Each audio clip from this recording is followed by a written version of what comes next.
Hey, good morning. I'm your host, BKP. We are at Circuit World in Blue Ridge. I wanted to wear my denim jacket. It's right over there. I got in trouble. I was told I could not wear my denim jacket. I mean, I'm thinking about showing up one Friday. I'm thinking about today ordering a bedazzler or something and doing the collar of my denim jacket and wearing it on Fridays. I don't see anything wrong with that. I'm your host, BKP. I love Fridays. And what about this weather, folks, right? Don't get too excited. We all know nice little cold snap will be coming through, maybe one or two more. And but let's take it while we have it, enjoy it, and not complain. 77 degrees yesterday, sitting on the side porch weather. Sorry, folks, don't try this at home. Only try it on your side porch. Nice cigar, whatever, okay? So we good, Amanda? We're good. Okay, I just double checking. Yeah. Because you had that look on your face like, I don't know if we're good or not, and I didn't know. That's just my face. Oh, okay, because you gave me a whole lot of rules before we started. Anyhow, Circuit World, Blue Ridge, I'm your host, BKP. Did I tell him that? Yes, at 8:15, we have Ask the Doc with Dr. William Whaley. He'll be in here to answer several questions that we have set up for him. We love that segment, 8:15. Georgia Cancer Specialist, we thank you very much for that segment. At 8:45, we'll have the All-Star Panel. The All-Star Panel, we're going to cover several things. Some of the speeches that have been made this week, the president's listening sessions that he has held, AR-15s, gun control, staged town halls by CNN, scripted questions and scripted speeches by young people. We're going to talk about that. The All-Star Panel, 8:45. So don't miss that. That's the All-Star Panel. At 9:30, we're going to talk to with Jason Banks. We always do a Team FYN Sports, a quick North Georgia weekend review of what's going on in sports. So that'll be at 9:30. And then at 9:45, we always round out this great Friday show with the Pet of the Week from the Humane Society of Blue Ridge. Favorite part. I'm telling you, you're going to stay for that because it's time to adopt your new family, lifelong friend. And we always bring one for you to see at 9:45 from the Humane Society in Blue Ridge. Now, last night, before we get started, okay, we've got a lot to go over, right? Last night, baseball season. Now, you know, I love all sports, okay? Oh, stop right there. Stop right there. Stop the presses. Stop. Hold on.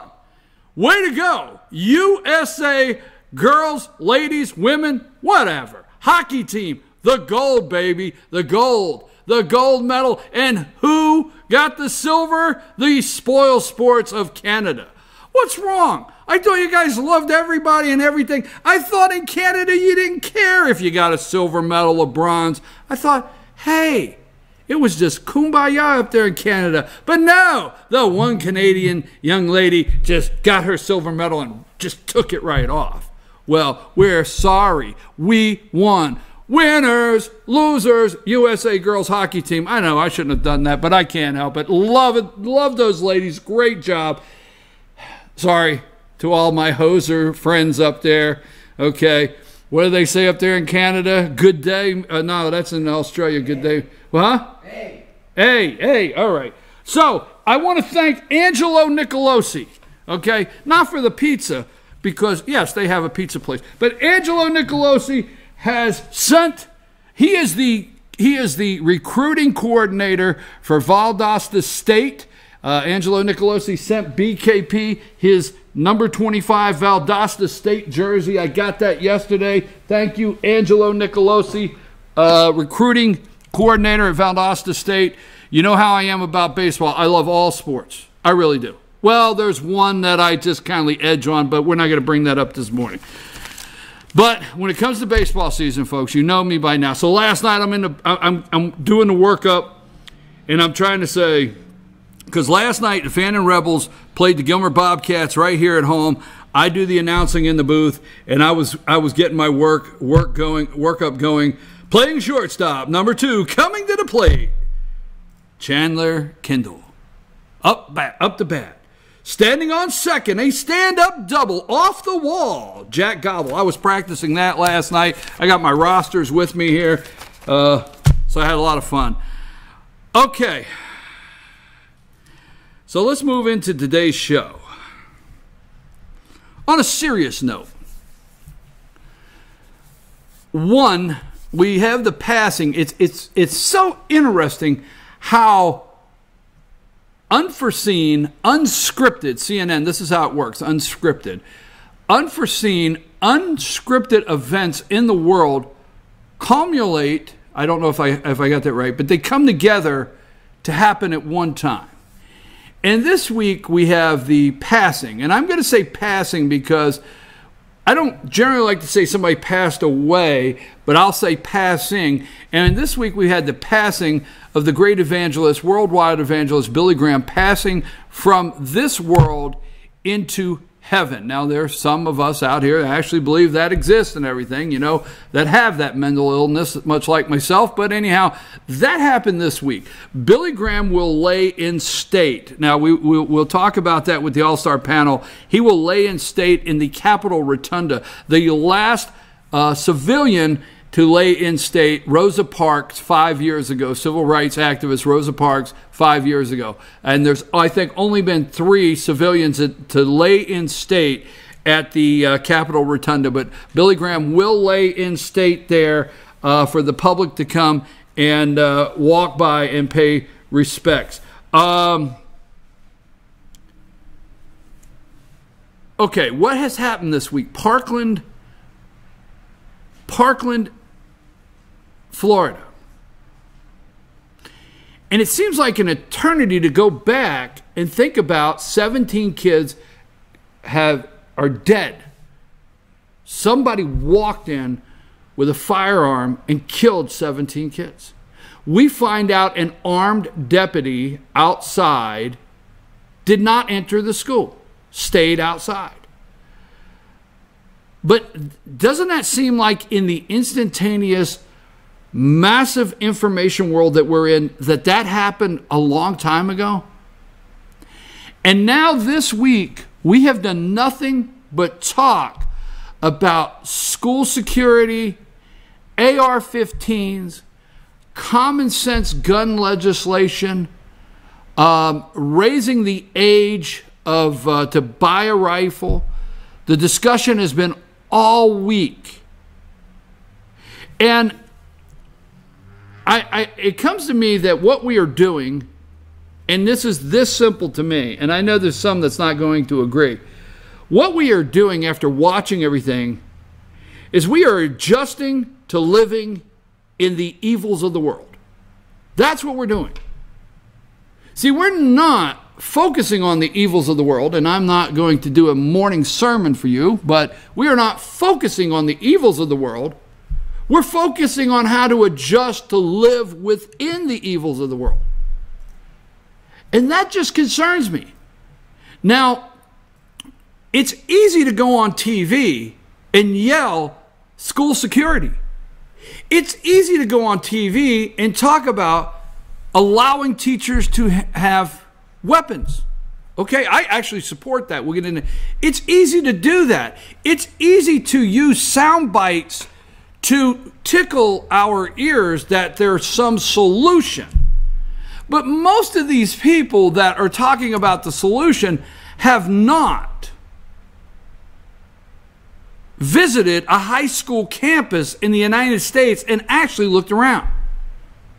Now, I myself know of several high school campuses where they've become just that, a campus. They have building A, they have building B, they have building C. They have the big building where the athletic and the gym classes are held and the training is held and the weightlifting classes. And then they have a big building for agricultural and it all has classes. And then they have the main building on these campuses. And then they have the performing arts center where the band and all these other places they go. What do we do? Because you can go to almost any high school in America now and you have children that have to go to several areas, do we actually going to get to the point we have armed guards escort between classes, stand outside and watch the walkways between the main building and the media center so the kids can go, the performing arts center, to band or to gym or to the VOTech area or to the agriculture area? You see, they come up and we have a week full of soundbite solutions. Our schools are on total lockdown. Now, don't get me wrong in any way whatsoever, because I don't want misunderstood. I said on this show a week ago, send out a form to every teacher in your school system and ask them to voluntarily apply to carry a firearm and offer compensation for it. You know, we sit here today, and if we're looking for a high school football coach, and God knows you know BKP loves his football, and I'm on the sideline every Friday night. You know that. Everybody on the other side of the camera that knows me knows on Friday night this fall, I will be on the sideline of high school football somewhere in America. But we will argue, we will fuss, we will fill the Board of Education, just fill it flat full to see what we're going to pay our next high school football coach. And it's okay. See what we're going to pay the assistant coaches. But let us discuss just for a minute of a volunteer system where teachers decide if they want to carry a firearm and go through the background, go through the training, and maybe get some compensation. Well, you know, it's like we've really done something terrible. I don't think so. Our schools are on lockdown. You know, we live in a world where we're pushing as fast as we can to legalize marijuana everywhere, and we demonize tobacco. Why? Because we wanted to take out the big money of the tobacco lobbyists, right? But we demonized. That's where the money was. That's where the taxes are, right? But we have pushed to legalize. I'm going to say this in a joking way. We have locked these schools down so hard. What area can a kid sneak out anymore and smoke a joint or a cigarette and get back into school and nobody not know it? I mean, I'm not advocating that. But do you realize we are cheering? We are cheering, locking these schools up so hard. It's bad enough we gave the kids to the government. Now we're going to put them in these institutions, whether you want to accept that or not, that are on total lockdown, to where you, the parent, have to buzz in and you have to look up at a camera. And you, the parent, well, they will then have to probably go back and identify you on a database. Yes, that is John Doe's mother. We know that. Okay, go see if there's a file on John Doe's mother before you hit the buzzer. But they're your kids. Folks, everything, we're going to talk to the All-Star panel, but everything about the solutions, okay, great. I'm with you. When Wayne LaPierre or whatever from the NRA says we protect our banks, we protect this, we protect our diamonds, we protect everything, but we don't protect our children, okay, I agree. When the president had a listening session with everybody this week, I agree. I'm okay with that. But I just wonder if we're understanding that we're adjusting to living in the evils of the world. Not one time this week did you hear that discussion, especially from who? Now, that discussion may have taken place, but from who? The media? No, not going to hear it. I'm running late. It's 8:14. We're going to take a break on BKP. We're going to talk about this with the All-Star panel. You know, you got your AARP card out there, and you get all the discounts, you know, rental car, the attack on the NRA. You know, you can order, you know, you could go to Visa or some bank, and you can order your Visa card today with the sports emblem of your choice. You can be walking around with a Visa Jets card. You can be walking around with a Visa Giants card. You can be walking around with any, they have all of these sponsored cards, but they are cutting off the NRA. So if you're out there and you're holding a Visa card that says Visa or maybe, and I'm not taking down Visa banks. There's certain banks, not all of Visa cards, but certain banks that have Visa, MasterCard that say NRA. I tell you what, you're holding something you better hang on to, because that's not going to happen much longer. Your discounts for being an NRA member, you remember that? They're going after those people. Like rent-a-car, if you're an NRA member, you get certain rent-a-car discounts, going after those people. We're going to talk to the all-star panel about all of this. When we come back, we have Ask the Doc with Dr. William Whaley, and we'll be back right after these messages.